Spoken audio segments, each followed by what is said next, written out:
bà púi mòn sái púi cùi krong bà bong prong say khơi nhéนี่คือជាប្រភេទបាទមន់ស្រែពូជស្គួយក្រងបាទគឺមានធំល្អជើងល្មៀតបាទជើងល្មៀតសាច់លឿងបាទអញ្ចឹងបងប្រុសបងស្រីឃើញហើយបាទនេះនៅក្នុងត្រង់កសិដ្ឋាន400ផ្ទាល់ហើយក៏មានបងយើងគាត់កំងពូជបន្តដែរបាទអញ្ចឹងសម្រាប់ពុកម៉ែបងប្អូនដែលស្រឡាញ់ហើយចង់បានពូជមន់ស្គួយបាទសូមមើលវីដេអូនេះបាទហើយតម្លៃគឺទៅចែកគ្នាក្នុងឆាតបងប្រុសបងស្រីណាបាទស្រឡាញ់ចូលចិត្តគឺផ្ញើគ្រប់25ខេត្តក្រុង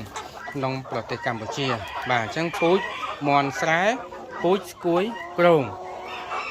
បាទនេះពូជស្គួយក្រងមានធំល្អបាទលឿងសាច់លឿងសាច់ល្មៀត